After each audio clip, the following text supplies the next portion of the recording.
Okay. Getting a little risque in this vlog. I don't like the way you drive. There's definitely some kind of critter in the woods up there. It's kind of freaking me out. All right, y'all. Good morning, good afternoon, good evening, whatever time it is that you're watching this. We are starting today's vlog off by making some challah. I have never made this before, and this recipe is actually from Once Upon a Chef. We're starting by combining all the dry ingredients into the mixer bowl, and I'll put the link to the recipe down below in the description box, but it's 4.5 cups of all-purpose flour, 1 tablespoon of the rapid rise yeast, 2 teaspoons of salt, and that's like the dry ingredients. You want to mix those together. Then in a separate bowl, we are going to mix up the wet ingredients. I always hate saying that. That is going to be 3/4 cup of lukewarm water, 1/4 cup and 2 tablespoons of vegetable oil, 1/4 cup and 2 tablespoons of honey. And then in a second, you're going to see me add 3 eggs that are at room temperature, plus 1 egg yolk at room temperature. And then we're going to combine all of that in the mixer. We're going to pour the wet ingredients into the dry ingredients with the dough hook on the old KitchenAid. I will be honest with you guys, I've been eyeing I think it's called Vevor is the brand name.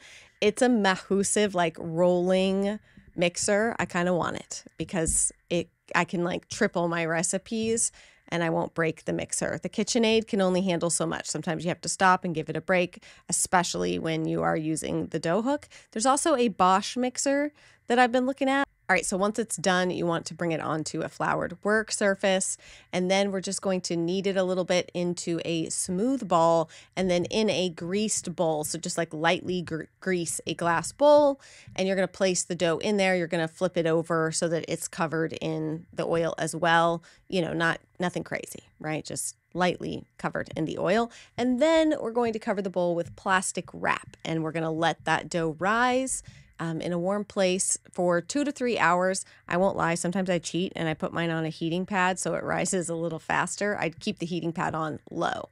Now comes the fun part. So you flip the dough over, add a little bit more flour to the other side, and you have to cut it into 4 even pieces.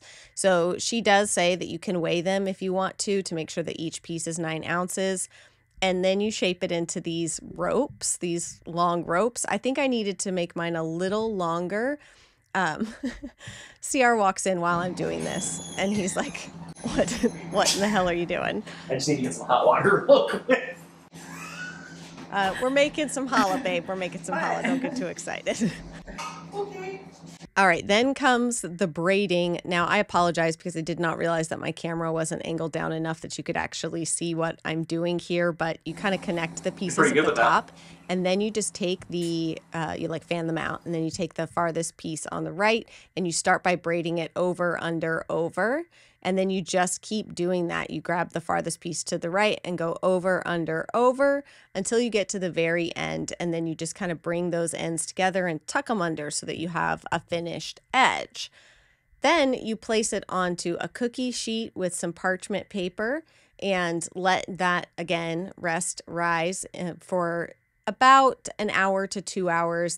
She says to make sure it's 1.5 times the size, and then go ahead and preheat your oven to 350, and you put the loaf in, and mine ended up baking for about 30 minutes. Ooh, I forgot to tell you about the egg wash. That's right. You take that last egg and whisk it, and then place it generously over the loaf right before you put it in the oven. Now, I also sprinkled mine with some of these sugar crystals. This is not in her recipe. This does not call for that, but it made me think of the bread that I used to get in China, so I put the sugar crystals on it.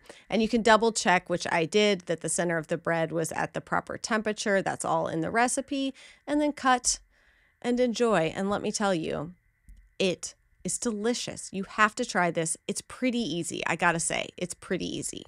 You know what day? Nope. Allergies, baby. Ooh, that just reminded me. I better take my allergy pill before I get up there. Today is flower day, y'all. So excited. Well, okay. Today is flower garden planting day. It's not flower day yet. Flower day will come later. I got some new seeds. I have some of the seeds that I want to use, but I did, you know, because I just cannot help myself, place a new seed order. And so let's just quickly dig through here and take a peekers at what we got here from Eden Brothers. I told you in the last vlog, I think in the last vlog, I don't remember, that because I don't have all the dahlia tubers this year and stuff that I would normally have, I want to order some, but there's a lot that are out. So I wanted to make sure I had plenty of good flowers, cutting flowers, and just different things to mix in, variety, etc. So I'm gonna share with you some of the varieties that I got, show you a little bit of like the plan and layout, and then hopefully I'm gonna fly the drone and we're gonna get some good aerial footage of the garden area. And then we're gonna take my gas-powered tiller up there, till it up. We're gonna broadcast seeds with the broadcaster mixed with some sand. We'll go over all of it, but we're gonna get that like cut flower garden area going. And then maybe we can get to work down here a little bit because the dogs are doing quite a number on some of my flowers down here and the garden. So I have much to show you, much to share. We got to get into it.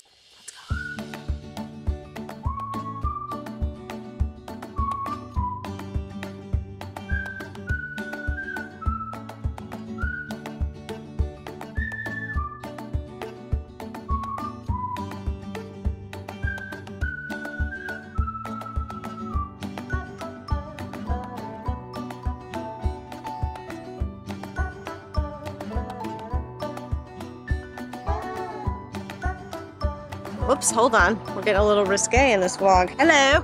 And then maybe some other seeds. I got a big seed order. Well, maybe not big, depending on how addicted to plants and seeds you are. A relatively decent sized seed order in. So I'm going to show you some of the different varieties that we're planting. And I'm very excited because we're getting to work on this garden. I think with some of the different variations that I've ordered, some of the varieties of flowers, we're going to have a really beautiful, beautiful garden up here. So I'm going to leave some space. Almost got her sun hat on and I got my sweating shirt on. You know, my shirt I can sweat in. My fishing shirt slash safari shirt slash whatever shirt. Because it's hot, number one. I'm gonna sweat and it's hot. My big old gas powered tiller up here, my cultivator tiller thing up here, and hopefully the dish is not about to run away with the spoon. That's my concern. I got my steel-toed boots on, so hopefully I don't cut my toes off. We ready.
Now we tackle and sort of pick what, whoa, a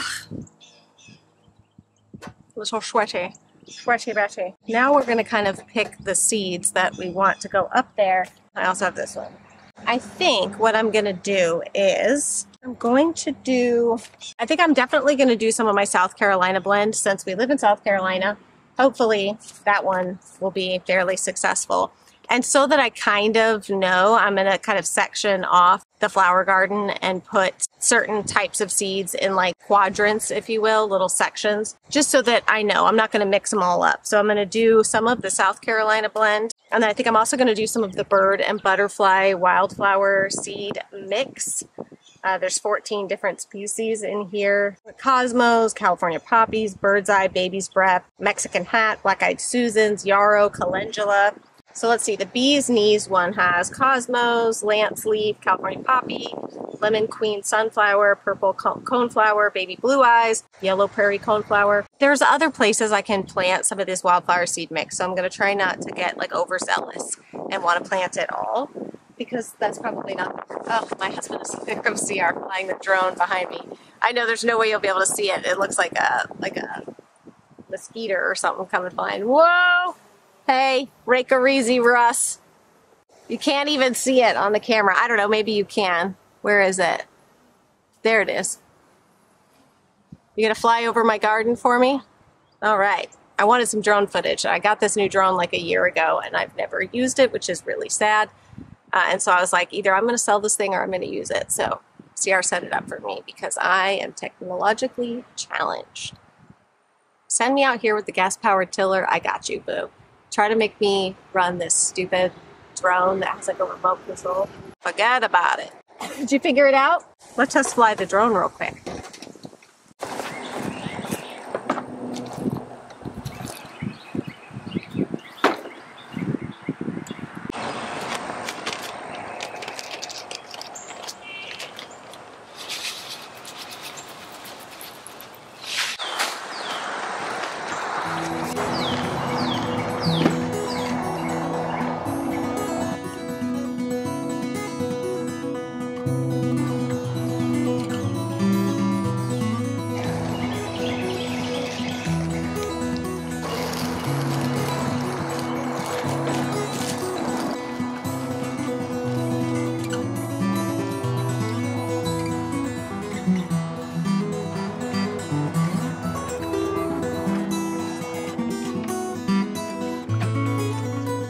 Now we're going to plant some lemon queen sunflowers and some mammoth gray striped sunflowers.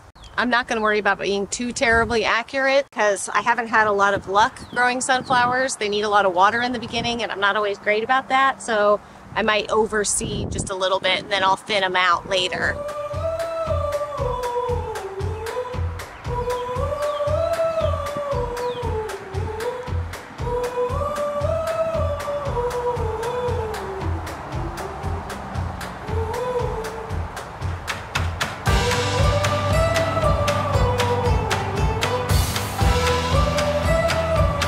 There's definitely some kind of critter in the woods up there. I don't know if it's a deer or wild pig or what, but it's making a lot of noise up there. And every time I look, it stops. It's kind of freaking me out.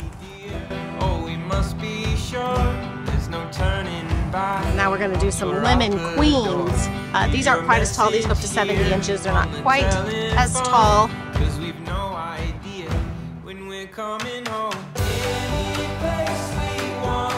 All right, I'm gonna kind of like connect the sunflowers and the wildflowers with a row or section of bishop's flower seeds.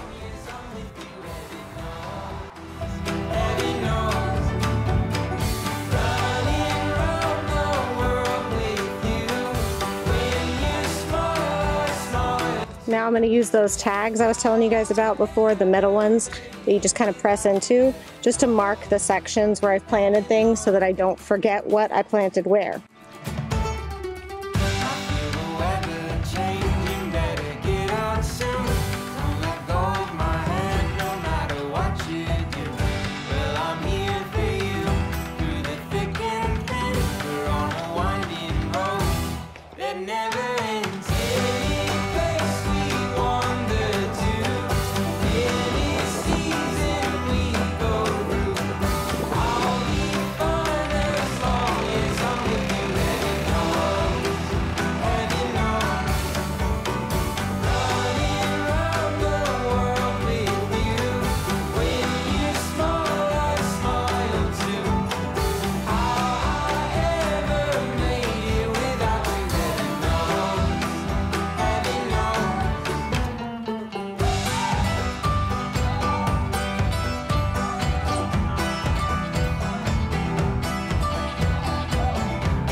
This is how we get the roller.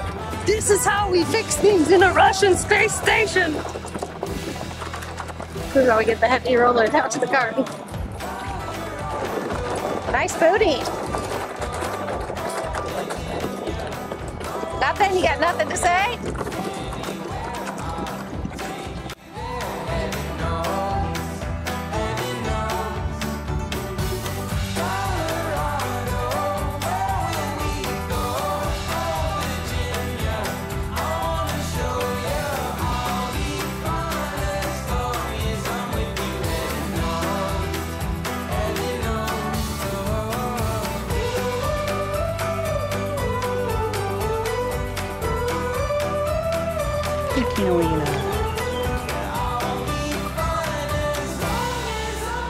Hey, Doug.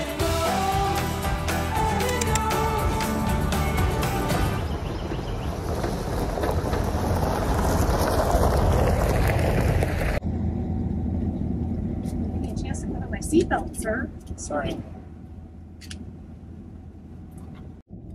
I don't like the way you drive, Murphy.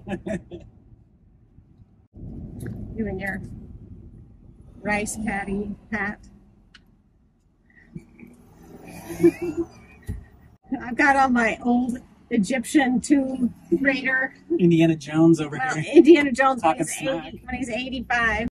Might have to drive. Smells her so good driving this truck. home. She smells so good driving this truck. What do you mean? It's just, it doesn't, you smell like car. You know what I mean? Just like Yeah. combustion. We're on our way to Home Depot to pick up.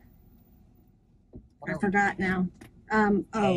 Hay, straw to cover the seed, and then we can water it, and then also some soil compost for the other garden areas. And if I can, I'm just going to try to convince you that we should get a tree. Thinking like a frozen Coke. I'm thinking something frozen, something cold, icy cream or something. We'll see. All right, we're back from Home Depot, and I got my Coca-Cola Frosty Icy thingy. Coke Freezy, Coke Frosty, what's it called? Icy, my Coke Icy, got that. Now I'm gonna water this in and then put the straw, like sprinkle the straw layer on top.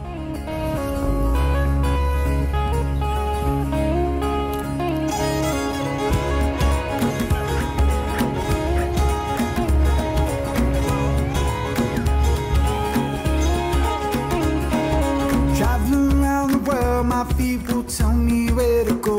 I'm not afraid to step outside and see the world for what it is now. Spending all my time with people that I barely know. You may have thought that I was lost, but all I need is room to grow. I'm coming home to put a flower in your hand. Thought you should know. I'd rather be instead.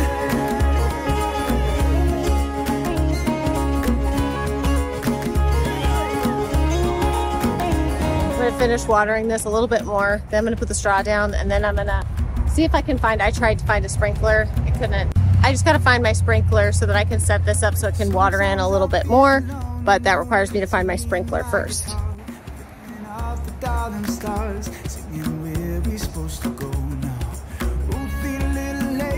Tell me what you mean to me, and I'll build a house in Byron Bay, if that's exactly where you'll be. I'm coming home, put a flower in your hair. Thought you should know, there ain't no place I'd rather be instead. No.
All right, so this is the upper garden area, and I've actually started working on this here, which I'll share that with you guys in an upcoming video, the other things I'm gonna plant here. But this upper garden that I just added irrigation to probably 2 weeks ago, and I honestly am so glad that I did, and I'm really looking forward to getting irrigation added to all of the gardens, the one you just saw, this new one. It makes things so much easier. Oh my gosh, I'm kicking myself for being so intimidated by it that I didn't do it sooner. Okay, so I just wanted to mention that in case you're wondering, like, oh my gosh, you did all this work of irrigation and now everything is gone. So if you watched when I first made this garden a few years ago, I put down big rolls of the black plastic weed prevention stuff, and it did not work. And my plants, I tried to like sort of build almost like a lasagna garden, and it just didn't work. The plants really needed to get into the full depth of the soil. So this was one of those live and learn things, which is why we ended up ripping everything out. I had to pull up. They're not ruined. Obviously, I still have them. I had to pull up all of the irrigation so that I could pull up all of the black weed paper and start again. It's been a big undertaking. Kind of sad a little bit for me to see where this garden was a few years ago, but I also remember that it didn't thrive as much as I wanted it to, and it didn't do as well because of that weed paper, weed control. I thought that I could get enough dirt on top. I just didn't. So you live and you learn. I have seen in the 3 years that we've lived here that every single thing I plant does better in the ground, in the actual soil, than it does in pots, containers, raised beds, anything like that. My roses, everything prefers Mother Nature's soil. So that is what we are getting back to, and it's meant that I've had to backtrack, and a lot of work is sort of, I guess what you would say is wasted, but I view it as a lesson and something I've learned. So nothing is ever wasted when we learn something from it, right? Right.